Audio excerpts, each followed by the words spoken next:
abordando o tema pedofilia. A repórter Isabela Leite passou as últimas semanas envolvida nesse assunto e trouxe para a gente casos reais em São Paulo, onde acontece 1/3 das prisões de pedófilos no país. Raquel, a gente tem ouvido a Polícia Federal, a Justiça e também profissionais ligados à segurança na internet. E também os pais que enfrentam esse grande desafio de garantir a segurança dos filhos diante da ameaça da pedofilia na internet. Hoje a gente exibe a terceira reportagem dessa série, a última, que vai abordar a questão médica envolvendo os pedófilos que sofrem de um transtorno. Isabela, há muito preconceito com relação a isso, porque é um tipo de crime que nos enoja muito como sociedade, né? Mas fato é que é uma doença, não tem cura, mas tem tratamento. Oi, Aline, bom dia para você, bom dia a todos. Tem tratamento, mas durante a produção dessa série de reportagens, a gente percebeu que ainda é muito pouco que é oferecido para essas pessoas que buscam ajuda. Até mesmo tem pessoas que nem sabem que esse tratamento existe. Esse foi o caso durante muitos anos de um homem que inclusive procurou esse tratamento. Há 2 anos ele se trata, mas ele classificou como um divisor de águas na vida dele quando ele descobriu que ele poderia pedir ajuda. Então a gente conversou com outro lado, né, dessa questão da pedofilia. São médicos que trabalham, né, nesse tratamento e até mesmo um homem que está passando por esse acompanhamento. E ele descreveu como tem sido isso e como a gente ter uma política pública mais aprofundada e mais elaborada sobre isso poderia ajudar no combate a esse crime que atinge tanta gente hoje no Brasil. A gente vai mostrar essa reportagem, daqui a pouquinho a gente volta para debater ainda mais sobre esse assunto. Vamos assistir.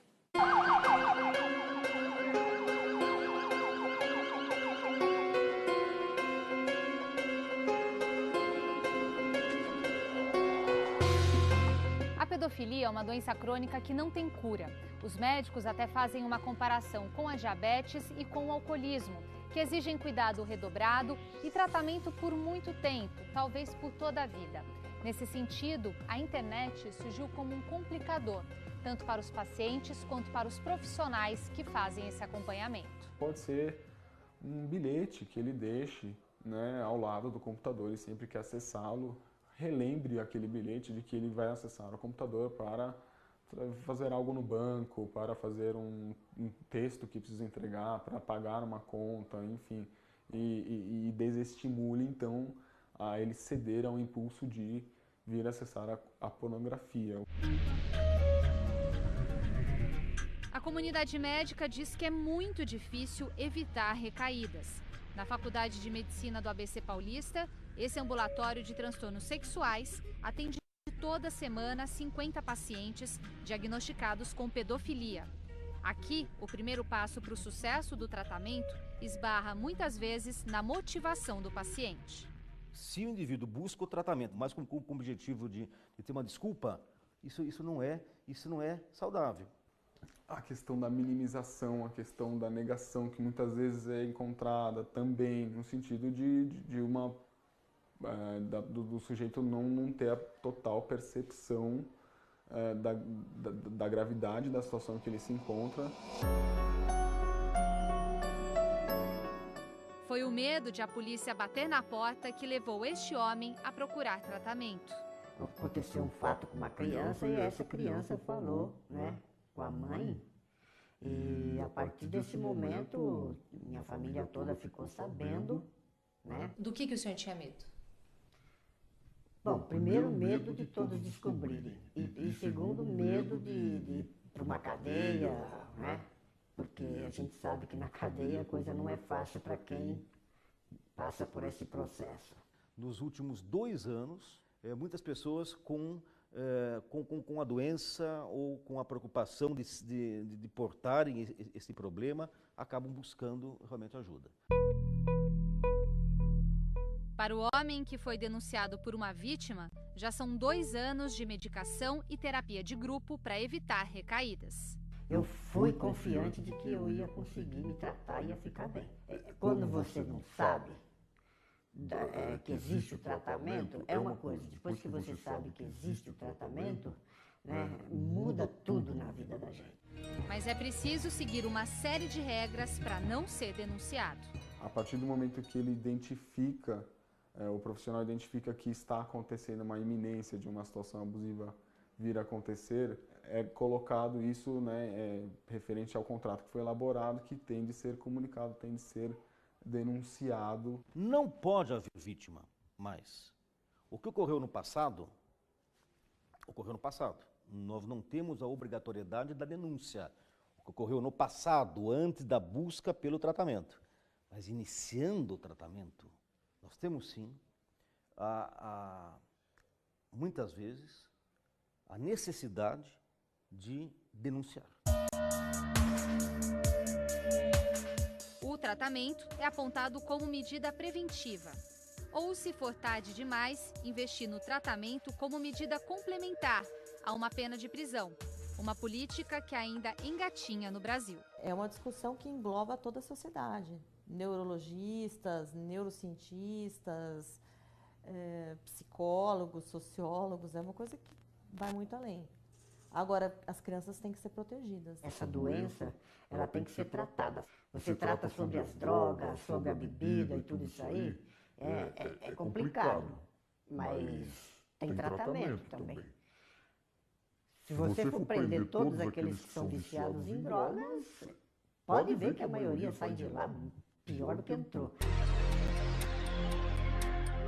Só uma delegacia da Polícia Federal em São Paulo prendeu este ano 20 pessoas em flagrante com pornografia infantil.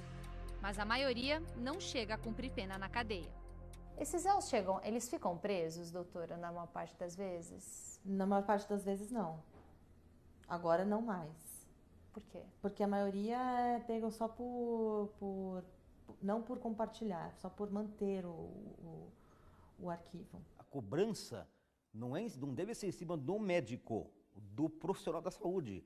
A cobrança deve ser em cima daquele que porta o problema e que foi liberado para se tratar e que tem que levar a declaração de que de fato está fazendo o seu segmento. Os crimes hediondos também são, os indivíduos têm o direito à liberdade condicional. Então o texto da pena vai embora, sem tratamento, nem dentro e nem fora.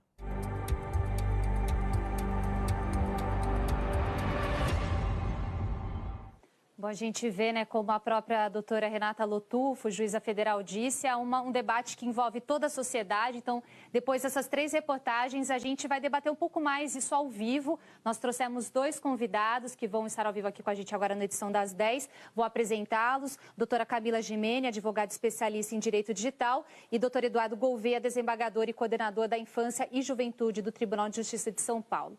Eu começo com a doutora Camila. Doutora, obrigada por estar ao vivo aqui com a gente. Durante todo esse processo de produção e conversando com muita gente, uma das barreiras que a gente percebeu é justamente essa diferença, né, em relação à geração digital, dos pais e das crianças. A senhora que trabalha muito em escolas, qual que é a realidade que você encontra hoje para conseguir achar um equilíbrio disso? A grande questão é que os pais, os que vieram nessa década de 90, eles são analógicos. Quando eles nasceram, não existia essa revolução tecnológica, eles não foram educados para isso e, portanto, eles não conseguem transmitir para os filhos alguns conteúdos e valores de segurança. Por sua vez, as crianças hoje, nasce uma criança de 2 anos, já tem total habilidade para usar um tablet e acessar um vídeo que ele quer em qualquer plataforma de aplicação da rede, sem nenhuma orientação dos pais. Então, me parece que a gente tem também uma questão de evolução dessa questão educacional, para que os pais estejam preparados para que consigam educar os filhos para que se comportem com segurança nesse ambiente digital. Tá certo. Eu aproveito esse gancho, doutor, para a gente, queria que o senhor fizesse uma análise do impacto que a internet teve nesses últimos anos, quando a gente fala de proteção à criança e ao adolescente. Realmente a doutora Camila falou bem.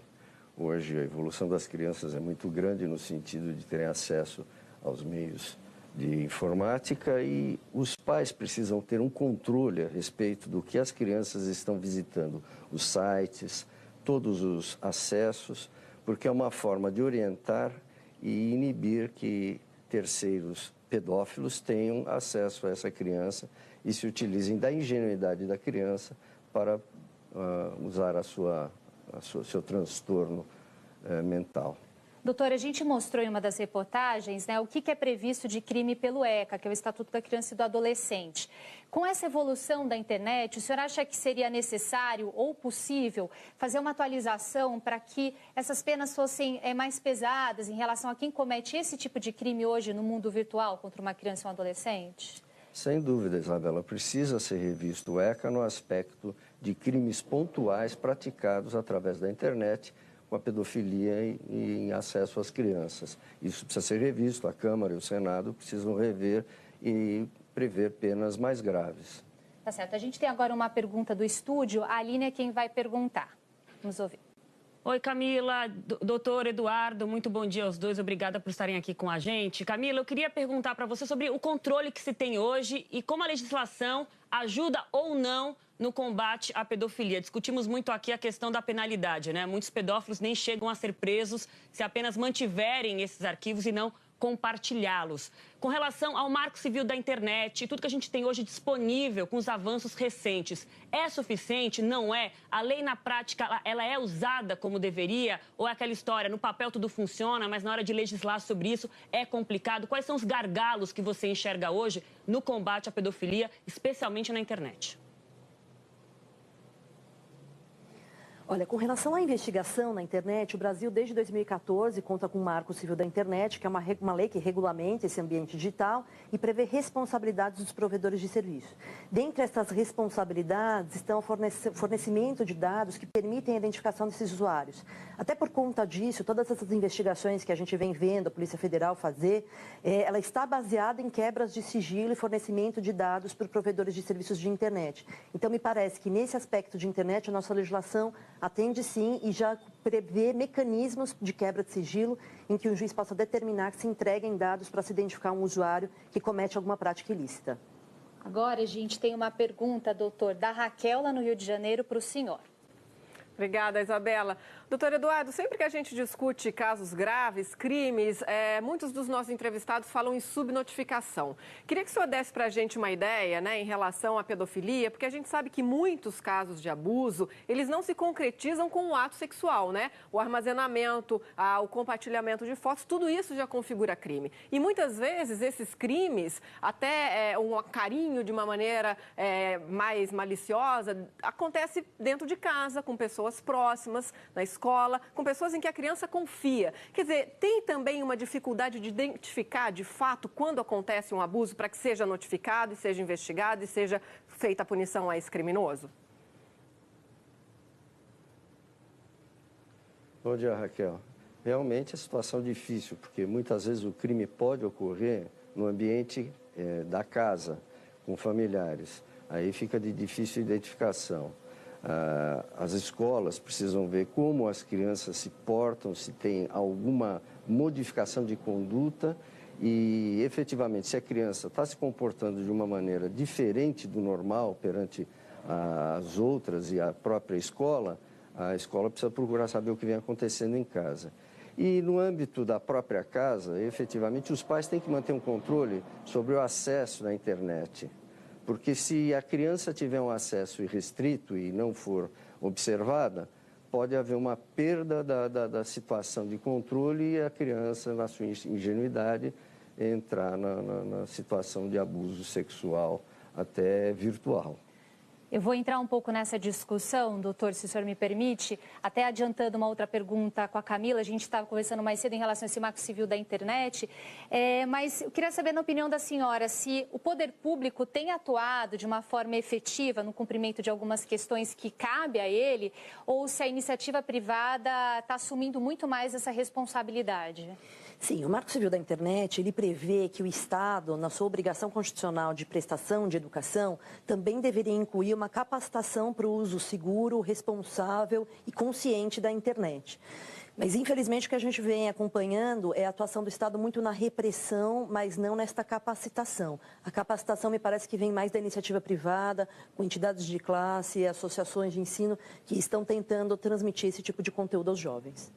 Só para a gente poder dar uma explicação, né, um detalhamento melhor para o nosso assinante. Como que o poder público poderia atuar na prática? Seria com campanhas de conscientização, trabalhando um pouco melhor isso, até mesmo dentro das escolas públicas? Sim, me parece que isso precisa fazer parte da grade. A educação digital precisa fazer parte hoje da grade de educação nas escolas públicas. E também há hoje softwares, programas de controle parental em que os pais podem controlar os conteúdos que os filhos acessam na rede. É importante disseminar a informação sobre esse tipo de ferramenta.